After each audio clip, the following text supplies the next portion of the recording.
Okay, सो आज से हम लोग ऑर्गेनिक का एक नया चैप्टर स्टार्ट कर रहे हैं and that is GOC, general organic chemistry. हमने सबसे पहले ऑर्गेनिक किया यानी कि आइसोमेरिज्म, एक चैप्टर। फिर हमने फिजिकल किया, मोल कॉन्सेप्ट। फिर अभी हम ऑर्गेनिक करेंगे, जीओसी। फिर उसके बाद एक और चैप्टर फिजिकल करेंगे एटॉमिक स्ट्रक्चर, ठीक है, ताकि मोनोटोनस नहीं हो, बोरिंग नहीं हो जाए तुम्हारे लिए। अब अगर मैं जीओसी की बात करूं, जीओसी पूरी ऑर्गेनिक केमिस्ट्री का one of the most important chapter है, क्योंकि यहां से तुम्हारा फाउंडेशन बनना स्टार्ट होगा। देखो, मैं हमेशा बोलता हूं ऑर्गेनिक केमिस्ट्री पूरा पूरा मिला दो ना तो पूरा एक चैप्टर है। पूरा ऑर्गेनिक जीओसी से लेके आगे तक का। इससे पहले चलो आइसोमेरिज्म, आईयूपीएसी, वो सब चलो अलग चीज है, बट उसके बाद पूरा ऑर्गेनिक केमिस्ट्री अगर देखा जाए तो मिला के एक चैप्टर है। तो जीओसी को जिसने अच्छे से कर लिया, जिसका जीओसी पे कंट्रोल अच्छा हो गया, वो आराम से उसका ऑर्गेनिक अच्छा रहेगा। ये मैं गारंटी लेता हूं कि अगर तुम्हारा जीओसी बढ़िया है तो तुम्हारा पूरा ऑर्गेनिक अच्छा होगा, अगर तुम ईमानदारी के साथ आगे भी ऑर्गेनिक को अच्छे से पढ़ोगे तो। ठीक है, इसलिए बहुत ही फोकस होकर पढ़ाई करना है इस चैप्टर को। बहुत अच्छे से पढ़ेंगे हम लोग इस चैप्टर को। बहुत सारे क्वेश्चंस करने वाले हैं इस चैप्टर में भी। एक एक कॉन्सेप्ट को अच्छे से समझना है, ठीक, फोकस्ड रहना। जो भी समस्याएं होंगी, जो भी दिक्कतें आएंगी तुमको, तुम जरूर कमेंट बॉक्स में कमेंट करना, बताना मुझे, राइट, उस पर हम लोग काम जरूर करेंगे। ठीक, तो ऑर्गेनिक का बहुत ही important chapter, one of the most important chapter of organic chemistry and that is general organic chemistry, GOC. ठीक, जीओसी स्टार्ट करते हैं हम लोग। पहले थोड़ा फंडामेंटल चीज देखेंगे, बेसिक बेसिक चीज जो इसमें जरूरत है। उसके बाद हम लोग सीधा सीधा इलेक्ट्रॉनिक इफेक्ट की तरफ चलेंगे और फिर इंडक्टिव इफेक्ट, इलेक्ट्रोमेरिक इफेक्ट आज के इस वीडियो में हम लोग करने वाले हैं। ठीक है बच्चों, स्टार्ट करते हैं। सबसे पहले हम लोग देख रहे हैं हाइब्रिडाइजेशन ऑफ कार्बन। देखो, hybridization is a different concept altogether which we will study in chemical bonding. अगर तुमने केमिकल बॉन्डिंग पढ़ा है तो you must have heard about hybridization. Hybridization basically intermixing of atomic orbitals है। Atomic orbitals का intermixing है, वो intermix होके नए ऑर्बिटल्स बनते हैं, एक जैसे ऑर्बिटल्स बनते हैं। ठीक, तो हाइब्रिडाइजेशन के बारे में तुमने सुना होगा, एसपी होता है, sp2 होता है, sp3 होता है, sp3d वगैरह वगैरह। ठीक है, लेकिन हम जो यहाँ पे देख रहे हैं वो देख रहे हैं सिर्फ कार्बन का हाइब्रिडाइजेशन। अब कार्बन की हाइब्रिडाइजेशन की अगर बात करें तो अगर सिंगल बॉन्ड वाला कार्बन है, मतलब कार्बन सिंगली बॉन्डेड अगर है, तो उसका हाइब्रिडाइजेशन होगा sp3, सिंगल बॉन्ड वाला कार्बन। जैसे मान लो मीथेन है, मीथेन है, सिंगल बॉन्ड वाला है, तो इस कार्बन का हाइब्रिडाइजेशन क्या आने वाला है बच्चा, sp3। इथेन है, इथेन में, इथेन के अंदर जो दो कार्बन है, दोनों का दोनों कार्बन सिंगल बॉन्डेड है, तो दोनों कार्बन का हाइब्रिडाइजेशन क्या आ जाएगा, sp3। sp3 हाइब्रिडाइजेशन हो गया इसका। ठीक, तो सिंगल बॉन्डेड कार्बन का हाइब्रिडाइजेशन क्या होगा, sp3। डबल बॉन्डेड कार्बन अगर है, मान लो जैसे इथीन है, CH2 डबल बॉन्ड CH2, तो इसका हाइब्रिडाइजेशन होता है sp2। ठीक है, अब ये कैसे आया, ये केमिकल बॉन्डिंग का पार्ट है। अभी तुमको बस याद रखना ये चीज। अगर मान लो आता है तो बहुत अच्छी बात है, नहीं आता तो बस ये याद रखना, क्योंकि इसका यूज होने वाला है। ठीक, बाकी केमिकल बॉन्डिंग जब मैं पढ़ाऊंगा तो ये सब डिटेल में अच्छे से बता दूंगा। ठीक है, डबल बॉन्ड वाले कार्बन का हाइब्रिडाइजेशन क्या हो गया बेटा, sp2। इस कार्बन का भी हाइब्रिडाइजेशन क्या आ जाएगा, sp2। और जो तुम्हारा ट्रिपल बॉन्ड वाला कार्बन होता है उसका हाइब्रिडाइजेशन हो जाएगा sp। ट्रिपल बॉन्ड वाले का क्या आ जाएगा, sp। इस कार्बन का भी क्या आ जाएगा, sp। एक और कार्बन होता है जिसका sp हाइब्रिडाइजेशन होता है, अगर एक कार्बन दो डबल बॉन्ड से जुड़ा हो, एक ही कार्बन, जैसे मान लो CH2 double bond C double bond CH2। अब इस कार्बन, बीच वाले कार्बन को देखो, ये दोनों तरफ डबल बॉन्ड से जुड़ा है, तो इसका हाइब्रिडाइजेशन क्या होगा, sp। ये कार्बन डबल बॉन्ड, एक ही डबल बॉन्ड से जुड़ा है तो ये sp2 होगा। ये कार्बन एक ही डबल बॉन्ड से जुड़ा है तो ये sp2 होगा। ठीक, तो सिंगल बॉन्ड वाला कार्बन sp3, डबल बॉन्ड वाला कार्बन sp2, ट्रिपल बॉन्ड वाला कार्बन sp, और एक ही कार्बन दोनों साइड डबल बॉन्ड से जुड़ा हो तो भी sp। ये अगर आपको दिमाग में है, ये अगर आपको याद रहता है तो आपका काम इससे हो जाएगा। ठीक, एक इस पे हम लोग छोटा सा, तुम लोग छाप लिए होगे इसलिए मैं उधर चला गया था, तो एक छोटा सा इस पे हम लोग देखते हैं क्वेश्चन, अगर मान लो CH3 CH double bond CH CH double bond C double bond CH C triple bond CH, ये है, इसमें मेरे को हाइब्रिडाइजेशन बताना है। तो ये कार्बन सिंगल बॉन्डेड है, बताओ क्या होगा हाइब्रिडाइजेशन? वेरी गुड, sp3 होगा। ये डबल बॉन्ड वाला है, क्या होगा? sp2 होगा। ये भी डबल बॉन्ड वाला है, क्या होगा? sp2 होगा। ये भी डबल बॉन्ड वाला है, क्या होगा? sp2। ये दोनों साइड डबल बॉन्ड है, क्या होगा? sp। ये डबल बॉन्ड वाला है, क्या होगा? sp2। ये ट्रिपल बॉन्ड वाला है sp, और ये भी ट्रिपल बॉन्ड वाला है sp। क्लियर? तो हाइब्रिडाइजेशन बस इतना पता रहेगा तो तुम्हारा जीवन आसान होने वाला है। चलते हैं आगे। Percentage s character and electronegativity, बात समझो। अगर मैं हाइब्रिडाइजेशन में बात करूं कि हमारे पास है sp3 sp2 और sp, ये तुम्हारा हाइब्रिडाइजेशन है, ठीक। और यहां मैं लिख रहा हूं परसेंटेज एस कैरेक्टर। तो एक बात बता, sp3 मतलब एक s ऑर्बिटल है और 3 p ऑर्बिटल है, एक s और 3 p ऑर्बिटल मिलके sp3 हाइब्रिडाइजेशन होता है। तो टोटल 4 ऑर्बिटल है, उसमें से एक ऑर्बिटल कौन सा है? s orbital. तो s का परसेंटेज कितना आएगा, यानी कि परसेंटेज s कैरेक्टर इसमें कितना आएगा? 1/4, क्योंकि 3 p का है और एक s का, टोटल 4 है, उसमें से एक s है, तो 1/4 इंटू 100 कितना आ गया? 25%। तो परसेंटेज एस कैरेक्टर कितना आ गया? 25% sp3 का। sp2 का क्या आएगा बेटा? एक s है और 2 p है, तो 1/3 इंटू 100 यानी 33.33%। इसको लगभग हम लोग 33% भी बोल देते हैं। sp में एक s है और एक p है, तो क्या आ जाएगा? 50%। सही। अब समझो, electronegativity is directly proportional to percentage s character. Electronegativity जो होता है वो परसेंटेज एस कैरेक्टर के डायरेक्टली प्रोपोर्शनल होता है। अगर परसेंटेज एस कैरेक्टर के डायरेक्टली प्रोपोर्शनल है तो सबसे ज्यादा इलेक्ट्रोनेगेटिव कौन हो जाएगा? sp, उसके बाद sp2, उसके बाद sp3। आई होप तुम लोगों को इलेक्ट्रोनेगेटिविटी पता हो, 9th-10th में ही पढ़ा होगा। इलेक्ट्रोनेगेटिविटी क्या होता है? जो ज्यादा इलेक्ट्रोनेगेटिव होता है वो कोवेलेंट बॉन्ड यानी शेयर्ड पेयर इलेक्ट्रॉन जो होता है, कोवेलेंट बॉन्ड में जो शेयर्ड पेयर इलेक्ट्रॉन होता है उसको अपने तरफ अट्रैक्ट कर लेता है, राइट। कोवेलेंट बॉन्ड का एक खास बात है कि दो सेम एटम के अगर बीच में मान लो कोवेलेंट बॉन्ड का फॉर्मेशन हुआ, सेम एटम के बीच में कोवेलेंट बॉन्ड का फॉर्मेशन हुआ, तो दोनों सेम है तो इलेक्ट्रोनेगेटिविटी डिफरेंस नहीं है।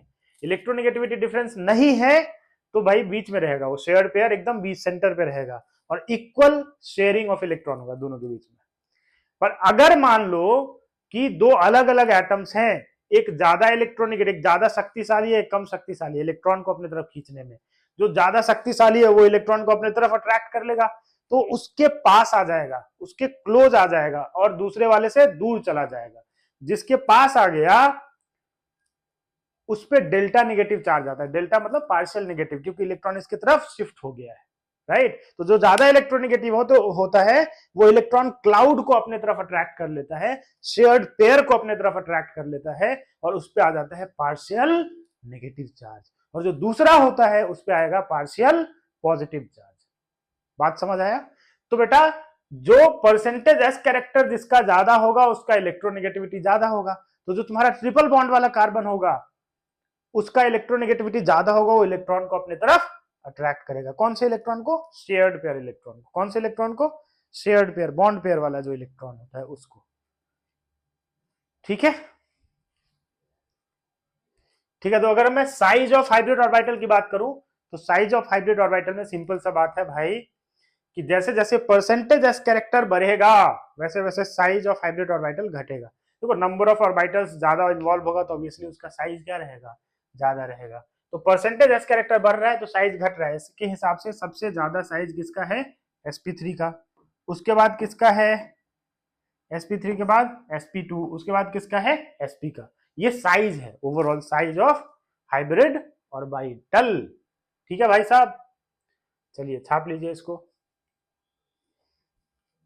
अब डाइंस क्या होता है? डाइंस, डाइंस मतलब दो इन है, दो इन मतलब दो डबल बॉन्ड है, राइट। तो ऐसे ऑर्गेनिक कंपाउंड जिसके अंदर तुमको 2 डबल बॉन्ड दिखे वो डाइन्स हो गए, राइट। अब डाइन्स 3 प्रकार के होते हैं, कौन कौन सा? आइसोलेटेड, कॉन्जुगेटेड और क्यूमुलेटेड। आइसोलेटेड, आइसोलेटेड का मतलब क्या है भाई? डबल बॉन्ड, 2 डबल बॉन्ड है, दूर दूर है, राइट। कॉन्जुगेटेड का मतलब होता है ऑल्टरनेट, डबल बॉन्ड है फिर बीच में एक सिंगल बॉन्ड आया, फिर बीच में डबल बॉन्ड आया, डबल सिंगल डबल ऐसा रहता है तो उसको बोलते हैं कॉन्जुगेटेड।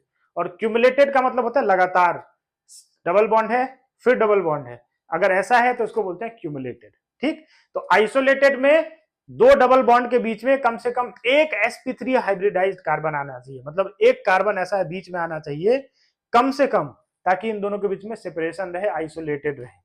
कॉन्जुगेटेड में डबल सिंगल डबल, कॉन्जुगेटेड में क्या? डबल सिंगल डबल, और क्यूमुलेटेड में क्या? डबल डबल, ठीक है। तो भाई साहब अगर मैं एक एक करके तीनों को देखूं, अच्छा मैं यहाँ पे फोटो बना लेता हूं पहले इसका, कि आइसोलेटेड कैसा होगा? CH2 double bond CH, CH2 CH double bond CH2, देखो ये आइसोलेटेड हो गया, बीच में एक कार्बन है जो sp3 हाइब्रिडाइज्ड है, बीच में एक कार्बन है जो sp3 हाइब्रिडाइज्ड है, तो ये तुम्हारा कैसा हो गया बच्चों? आइसोलेटेड। कॉन्जुगेटेड किसको बोलेंगे? CH2 double bond CH, CH double bond CH2। भाई साहब double bond single bond double bond alternate double bond है, इसको क्या बोलेंगे? इसको कॉन्जुगेटेड बोलेंगे। इसको क्या बोलेंगे? कॉन्जुगेटेड बोलेंगे। क्या बोलेंगे? कॉन्जुगेटेड बोलेंगे, ठीक है। तो ये हो गया अपना कॉन्जुगेटेड।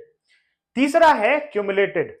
क्यूमुलेटेड, क्यूमुलेटेड में क्या बोला मैं? लगातार होगा, कैसा होगा? ऐसा CH2 double bond C double bond CH2, ये हो गया तुम्हारा क्यूमुलेटेड, राइट। ये 3 प्रकार के तुम्हारे डाइइन्स हो गए, ये 3 प्रकार के तुम्हारे डाइइन्स हो गए।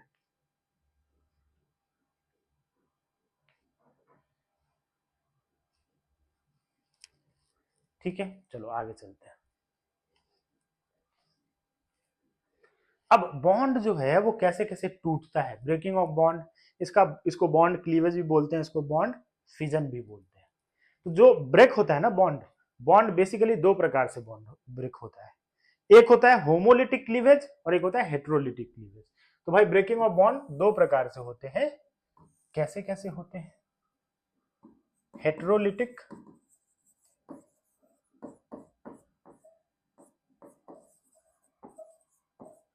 हेट्रोलिटिक क्लीवेज, और दूसरा क्या होता है बच्चों? Homolytic cleavage, homolytic cleavage. Heterolytic cleavage कब होता है?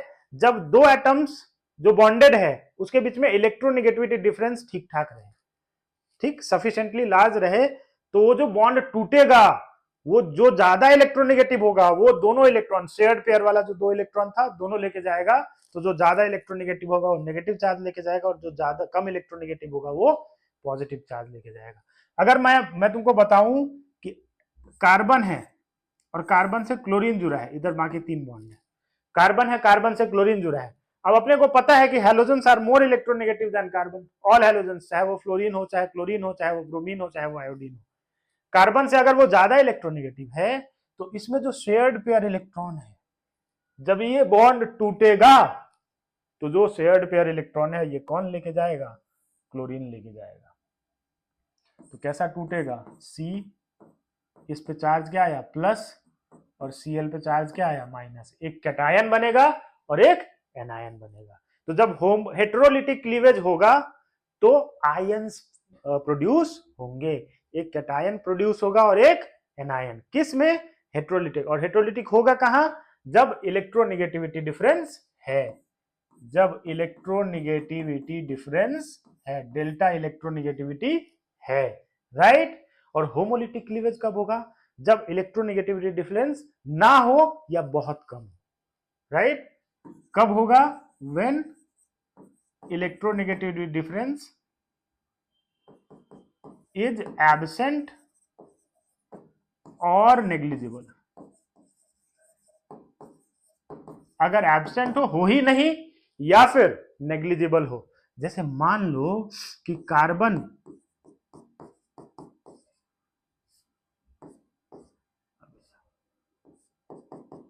और कार्बन के बीच में बॉन्ड है, CH3 और CH3 के बीच में बॉन्ड है।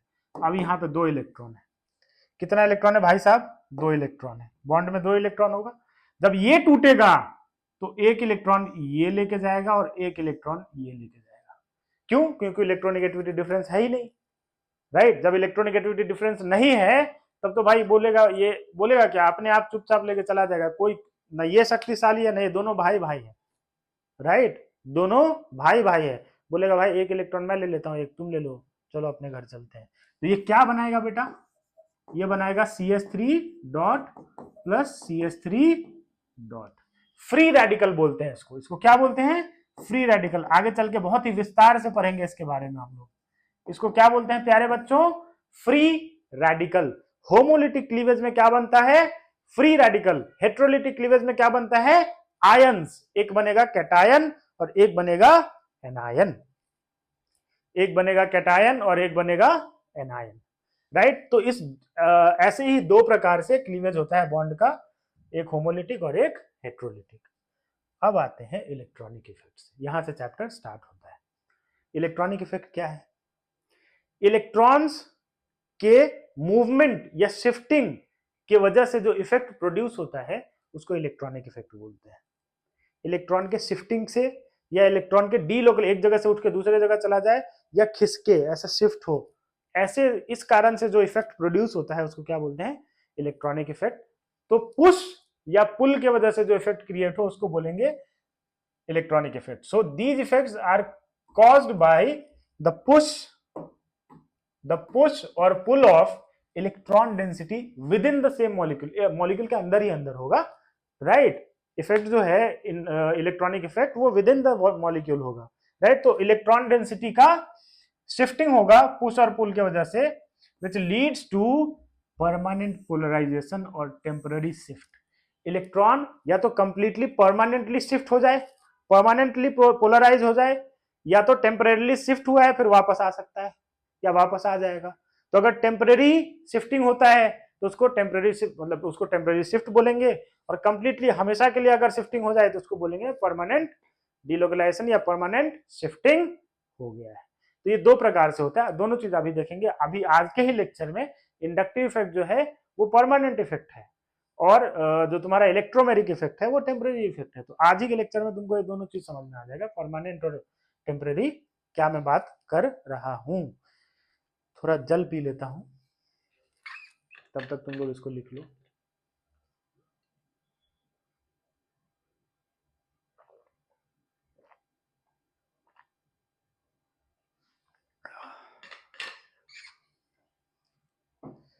चलो चलते हैं आगे।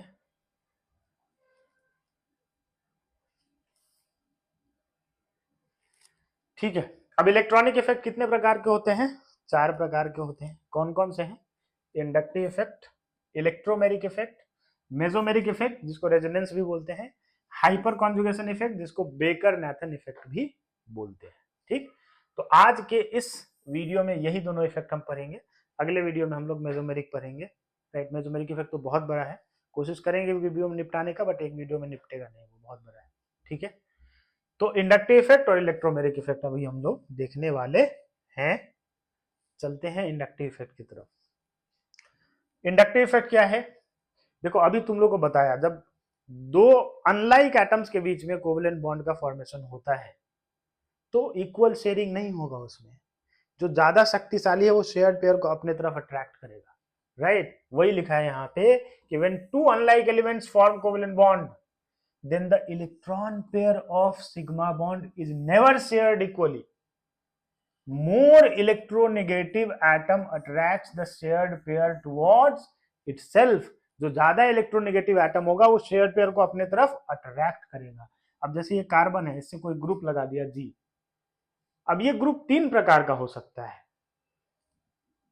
कैसे 3 प्रकार का? एक तो केस ये हो सकता है कि electronegativity of G is greater than electronegativity of carbon.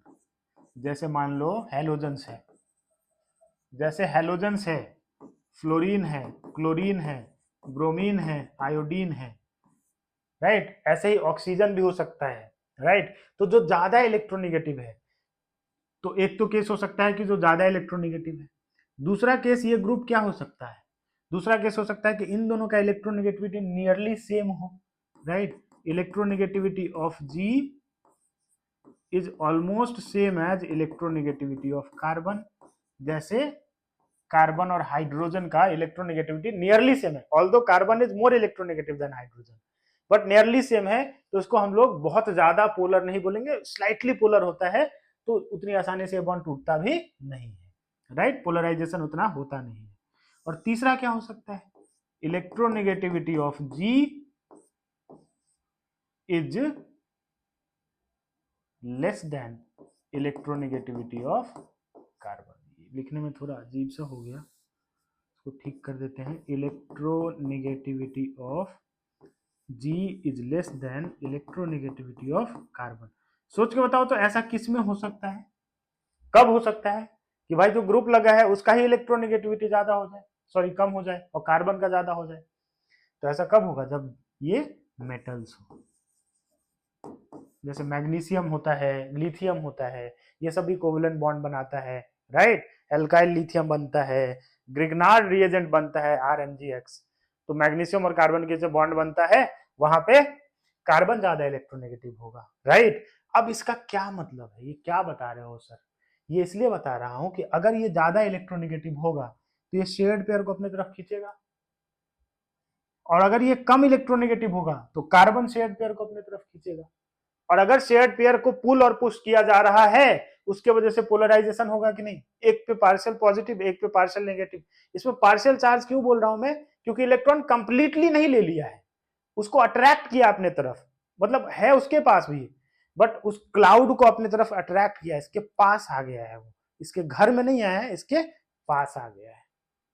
बात समझ में आ रही है क्या, आ रही होगी, कृपया छापे, फिर आगे बढ़ते हैं। तो इसमें थोड़ा सा मैं समझाना चाहता हूं और एक्स्ट्रा, उसके बाद नेचर वेचर पे जाएंगे। समझो, जैसे मान लो कार्बन है, यहाँ कुछ भी लगा हुआ है, मतलब नहीं है उससे, और यहाँ पे मैंने लगा दिया कोई Cl लगा दिया, तो भाई Cl से Cl ज्यादा इलेक्ट्रोनेगेटिव है। चलो यहाँ भी कार्बन लगा दो, CH3 लगा दो, यहाँ CH2 लगा दो, यहाँ CH2 लगा दो, यहाँ CH3 लगा दो, यहाँ CH3 लगा दो। अब मेरे को एक बात बताओ, ये जो शेयर्ड पेयर है, ये क्लोरीन, ये जो कार्बन है, ये कार्बन क्लोरीन के बहुत पास है, तो उसको खूब स्ट्रांगली खींचेगा ऐसा। ये वाला थोड़ा कम खींचेगा क्योंकि डिस्टेंस इसमें बढ़ गया।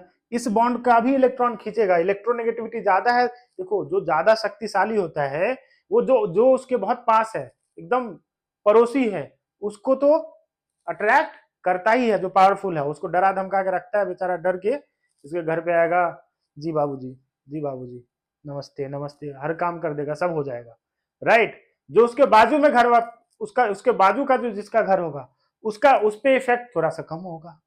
डिस्टेंस जैसे जैसे बढ़ता जाएगा इसका प्रभाव उस पर कम होता जाएगा, और डिस्टेंस बढ़ता जाएगा, कम होता जाएगा।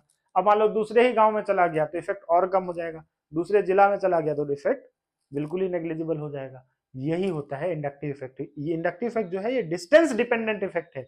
जैसे जैसे डिस्टेंस बढ़ाते जाओगे वैसे वैसे इंडक्टिव इफेक्ट का शक्ति खत्म होता जाएगा। इलेक्ट्रोनेगेटिविटी, इलेक्ट्रोनेगेटिविटी तो इस कार्बन पे देखो, इस कार्बन के कंपैरिजन में क्लोरीन को अगर देखा जाए तो बहुत पास है, तो ये इसका इलेक्ट्रोनेगेटिविटी जितना भी है उससे इस इलेक्ट्रॉन को तो बहुत आसानी से खींच लेगा, राइट। इसके इलेक्ट्रॉन को खींचने में थोड़ा सा कम कम बोल सकते हैं कि इफेक्ट लगेगा, तो इसका थोड़ा कम खींचेगा, इसका और कम खींचेगा, और यहाँ पे तो लगभग नेग्लिजिबल हो जाएगा, खत्म ही हो जाएगा, राइट। अब समझो, ये जो खींचा तो इस पे चार्ज क्या आया, डेल्टा नेगेटिव, इस पे क्या आया, डेल्टा पॉजिटिव, इस पे आया delta delta positive. Delta delta positive मतलब छोटा में भी छोटा, जो यहाँ पॉजिटिव चार्ज आ रहा है वो कौन सा है, स्मॉल में भी स्मॉल चार्ज, राइट। तो इस पे भी क्या आएगा, डेल्टा डेल्टा पॉजिटिव। इस पे भी क्या आएगा, डेल्टा डेल्टा पॉजिटिव, और इस पे क्या आएगा, delta delta delta positive, very very very small charge, right. तो as distance increases the effect of inductive effect decreases, right, dominance of inductive effect decreases. Clear? Okay, तो यहां से हम लोगों को ये समझ आया कि भाई साहब इंडक्टिव इफेक्ट जो है वो एक डिस्टेंस डिपेंडेंट इफेक्ट होता है। सही है? ओके, आगे बढ़ते हैं, इसको आप लोग छाप लेंगे। नेचर ऑफ नेचर कैसा है भाई, देख अब क्लोरीन जो लगा हुआ है या कोई भी हाई इलेक्ट्रोनेगेटिव या लो इलेक्ट्रोनेगेटिव ग्रुप लगा है, जो ग्रुप लगा हुआ है वो हमेशा लगा रहेगा कि लगा है और फिर भाग जाएगा? लगा ही रहेगा ना यार। क्लोरीन जो लगा है वो हमेशा लगता, वो तो हमेशा इलेक्ट्रॉन खींचता रहेगा, तो कैसा इफेक्ट हो गया, परमानेंट इफेक्ट हो गया। So it is a permanent effect. कैसा इफेक्ट है ये, परमानेंट इफेक्ट है। अब चूंकि ये परमानेंट इफेक्ट है, ये हमेशा लग रहा है, तो ये डाइपोल मोमेंट को अफेक्ट करेगा कि नहीं? अगर मैं पिछले मॉलिक्यूल को देखूं, इस मॉलिक्यूल को देखूं, तो इस क्लोरीन के ही वजह से ये डाइपोल बन गया कि नहीं? यहाँ नेगेटिव पोल है, यहाँ पॉजिटिव पोल है, ये एक डाइपोल बन गया, ये पोलर मॉलिक्यूल हो गया। क्यों? Due to inductive effect, due to electronegativity difference. बोल सकते हैं कि नहीं इस बात को? बोल सकते हैं। तो अगर बोल सकते हैं तो so it directly affects dipole moment of a molecule, dipole moment को अफेक्ट कर दिया, राइट।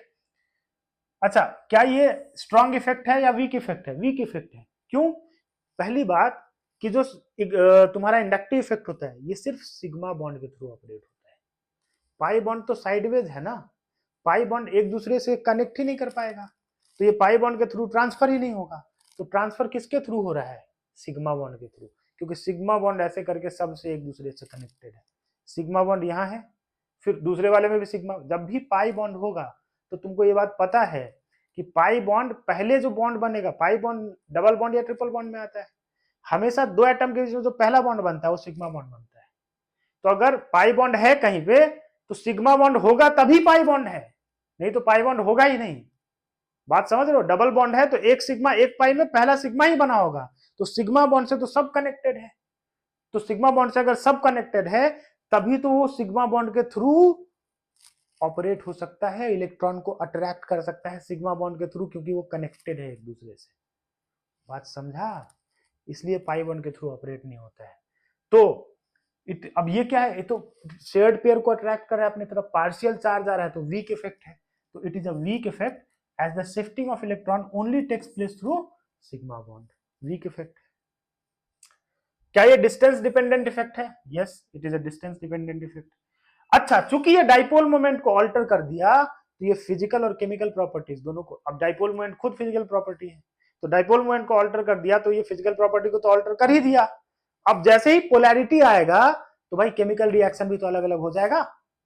एक किसी में क्लोरीन लगाया, एक किसी में फ्लोरीन लगाया, फ्लोरीन ज्यादा शक्तिशाली होता है, फ्लोरीन का इलेक्ट्रोनेगेटिविटी क्लोरीन से भी ज्यादा होता है, वो और पोलराइज कर देगा, उसका रिएक्टिविटी और अलग हो जाएगा, राइट। तो इंडक्टिव इफेक्ट फिजिकल और केमिकल प्रॉपर्टीज दोनों को अफेक्ट करता है। ठीक है, ओके।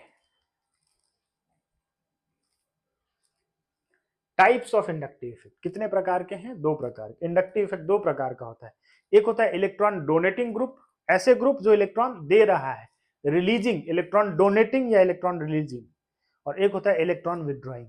अगर मेरे पास इलेक्ट्रॉन भर भर के है, मेरे ऊपर नेगेटिव चार्ज है, तो मैं बोलूंगा ले जाओ इलेक्ट्रॉन। जिस पे नेगेटिव चार्ज वगैरह है वो इलेक्ट्रॉन डोनेटिंग होता है। प्लस जितने भी अल्काइल ग्रुप्स हैं, methyl, ethyl, propyl, butyl, pentyl, hexyl, जितने भी अल्काइल ग्रुप्स हैं, ये सब इलेक्ट्रॉन डोनेटिंग ग्रुप्स होते हैं, ये इलेक्ट्रॉन देते हैं, राइट। तो देखो अब CH3 माइनस, इसका इलेक्ट्रॉन डेंसिटी ज्यादा है क्योंकि इस पर नेगेटिव चार्ज है। फिर NH माइनस, फिर O माइनस, फिर COO माइनस, नेगेटिव चार्ज है। अब ये अल्काइल है, 3 डिग्री अल्काइल, तो तीन मिथाइल, 1 2 3, एक कार्बन से 3 मिथाइल जुड़ा हुआ है तो इसका प्लस साइज ज्यादा होगा। एक कार्बन से 2 मिथाइल जुड़ा है तो इसका थोड़ा कम होगा। एक कार्बन से एक ही मिथाइल जुड़ा है तो और कम होगा। ये खुद मिथाइल है। फिर ट्रिटियम, ड्यूटेरियम और प्रोटियम। तो ये जो सीक्वेंस लिखा हुआ है इसको आपको रटना पड़ेगा। कुछ कुछ चीजें समझ भी सकते हो, कि भाई जो ज्यादा इलेक्ट्रोनेगेटिव, अब ये तीनों को कंपेयर अगर करूं मैं, कौन ज्यादा अच्छा इलेक्ट्रॉन डोनेटिंग ग्रुप है, तो जो CH3 माइनस है, NH माइनस है और O माइनस है, इस तीनों में सबसे कम इलेक्ट्रोनेगेटिव कौन है? कार्बन। और सबसे ज्यादा इलेक्ट्रोनेगेटिव कौन है? ऑक्सीजन। तो जो जितना ज्यादा इलेक्ट्रोनेगेटिव होगा वो उसका इलेक्ट्रॉन देने का टेंडेंसी कम होगा, छोड़ने का, रिलीज करने का टेंडेंसी कम होगा।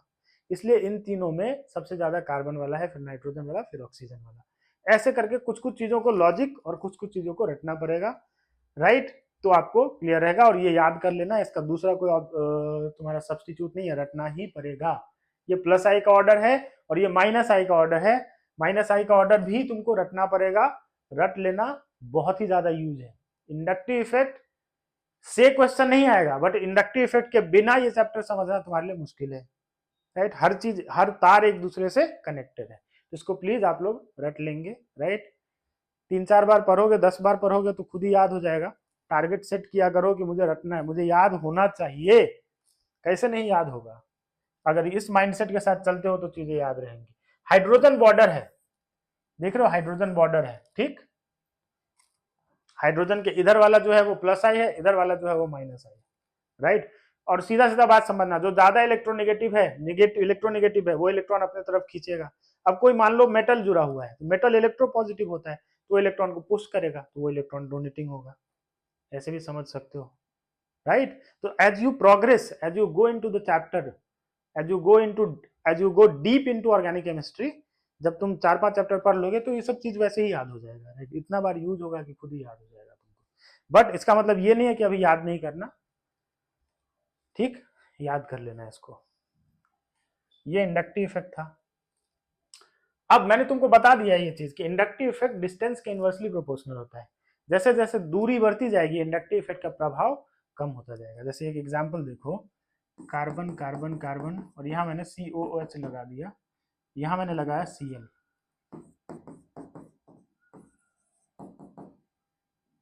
अब मैं यहाँ Cl लगा देता हूँ, और अब मैं यहाँ Cl लगा देता हूँ। अब मैं तुमसे पूछूं कि Cl का इंडक्टिव इफेक्ट COOH ग्रुप पे सबसे ज्यादा किस में है? अगर ये 1 है, ये 2 है और ये 3 है, तो Cl कैसा लगाएगा? प्लस आई या माइनस आई? माइनस आई लगाएगा। तो Cl का माइनस आई COH ग्रुप पे लग रहा है, तो सबसे ज्यादा, सबसे स्ट्रॉन्ग माइनस आई किसमें लगा रहा होगा? पहले में, क्योंकि यहाँ पे डिस्टेंस क्या है? कम। डिस्टेंस थोड़ा बढ़ गया तो माइनस आई का जो प्रभाव होगा वो थोड़ा कम हो गया। यहाँ डिस्टेंस और बढ़ गया तो माइनस आई का जो इफेक्ट होगा, डोमिनेशन होगा, वो और कम हो गया। तो अगर मैं बोलूं कि Cl का इंडक्टिव इफेक्ट ऑन COH, तो सीक्वेंस क्या आएगा? सबसे ज्यादा 1 में, फिर 2 में, फिर 3 में। तो डिस्टेंस आप जैसे जैसे बढ़ाते जाएंगे वैसे वैसे इंडक्टिव इफेक्ट कम होता चला जाएगा, उसका प्रभाव जो है वो कम होता चला जाएगा, डोमिनेंस जो है वो कम होता चला जाएगा। इसके यूज को हम लोग आगे देखेंगे। This was all about inductive effect. अब हम लोग देखते हैं इलेक्ट्रोमेरिक। ये बहुत ही सिंपल चीज है। पहली बात कि इलेक्ट्रोमेरिक इफेक्ट एक टेम्पररी इफेक्ट है। ये एक्सटर्नल रिएजेंट के प्रेजेंस में होता है, राइट? कोई रिएजेंट लेके आओगे, जैसे पानी ले आए, राइट, अल्कोहल ले आए, किसी भी चीज को अगर रिएक्टेंट लिया और उसको पानी के साथ छोड़ दिया, किसी अल्कोहल के साथ छोड़ दिया, न्यूक्लियोफाइल के साथ छोड़ दिया, ये सब क्या है? न्यूक्लियोफाइल, वो आगे देखेंगे, राइट? मतलब कोई एक्सटर्नल रिएजेंट लाया, उसके प्रेजेंस में शिफ्टिंग हुआ, बॉन्ड का शिफ्टिंग हुआ, और जैसे उसको हटा लिया तो वापस से जैसा था वैसा ही हो गया, पुनः मुस्को भवः, राइट? अगर ऐसा हो रहा है तो किसी एक्सटर्नल एजेंट के प्रेजेंस में शिफ्टिंग ऑफ इलेक्ट्रॉन हो रहा है, उस एजेंट, एक्सटर्नल एजेंट को हटा दिया तो वापस से वहीं पहुंच गया, तो हम बोलेंगे टेम्पररी इफेक्ट है, परमानेंट इफेक्ट नहीं है। So it is only observed in presence of a reagent, and so it is a temporary effect, right? दूसरा बात है कि it is only found in multiple bonded system. Multiple bonded system क्या होता है बे? पानी, एक मिनट पानी पी रहा हूं, सॉरी।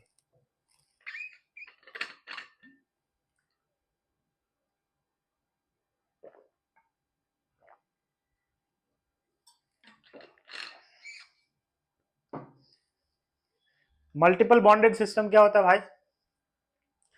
मल्टीपल बॉन्डेड सिस्टम होता है डबल बॉन्ड या ट्रिपल बॉन्ड, है ना, पाई बॉन्ड हो उसके अंदर।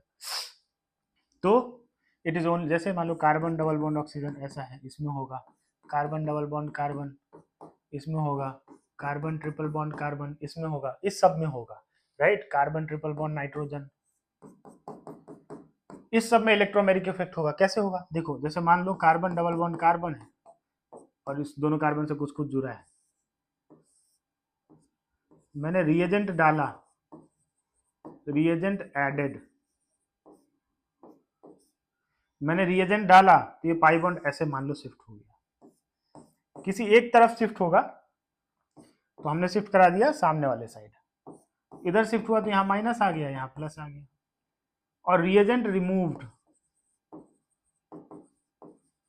जैसे ही रिएजेंट हटाओगे वापस से ये इधर आ जाएगा, ये मतलब इंटर कन्वर्टिबल है, रिवर्सिबल प्रोसेस है, राइट। तो किसी एक्सटर्नल एजेंट के प्रेजेंस में ये हो रहा है, उस रिएजेंट को जैसे ही हटा रहे हैं ये वापस से जैसा था वैसा ही हो गया, तो हम ये बोलेंगे कि भाई साहब ये एक टेम्पररी इफेक्ट है, और चूंकि ये टेम्पररी इफेक्ट है तो ये कंपाउंड के प्रॉपर्टी को अफेक्ट नहीं करेगा, फिजिकल प्रॉपर्टी को अफेक्ट नहीं करेगा, केमिकल को अफेक्ट करता है, it will not affect the physical property of compound.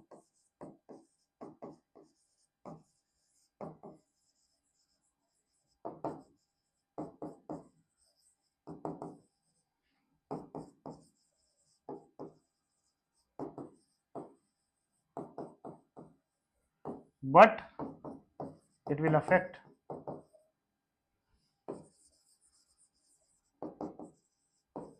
the chemical property। क्यों? अब किस तरफ शिफ्टिंग होगा उस पर डिपेंड करेगा ना, reactivity, reaction, chemical reaction, right. तो केमिकल प्रॉपर्टीज को अफेक्ट करेगा ये, ठीक। और ये मल्टीपल बॉन्डेड सिस्टम में होता है, इसके लिए इतना ही काफी है, राइट। और एक चीज इसके लिए मैं बताना चाहूंगा कि जो डायरेक्शन होता है पाई बॉन्ड का वो कैसे डिसाइड होगा, मतलब basically inductive effect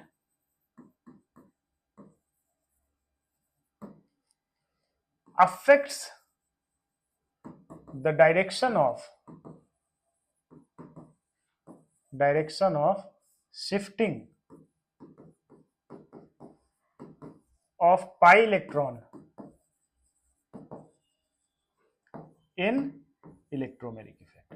electromeric effect का जो पाई इलेक्ट्रॉन है, जो इलेक्ट्रोमेरिक इफेक्ट में पाई इलेक्ट्रॉन, पाई बॉन्ड जो शिफ्ट हुआ है उसको इंडक्टिव इफेक्ट प्रभाव करता है, अफेक्ट करता है। कैसे? समझो बात को, सी डबल बॉन्ड सी, यहां मैंने CH3 लगा दिया, CH3 लगा दिया, यहाँ Cl लगा दिया, 2 Cl लगा दिया, और इसको मैंने किसी रिएजेंट के साथ डाल दिया। तो मेरे को एक बात बताओ, ये जो पाई बॉन्ड है, अच्छा टूटेगा पाई बॉन्ड नहीं, क्योंकि सिग्मा बॉन्ड और पाई बॉन्ड में ज्यादा स्टेबल सिग्मा बॉन्ड है तो वो टूटेगा नहीं, ठीक है, पाई बॉन्ड कमजोर होता है। तो जो पाई बॉन्ड शिफ्ट होगा वो राइट शिफ्ट होगा या लेफ्ट शिफ्ट होगा, ये बता। सिंपल सा बात है, राइट शिफ्ट होगा, क्योंकि कौन ज्यादा इलेक्ट्रोनेगेटिव है? क्लोरीन।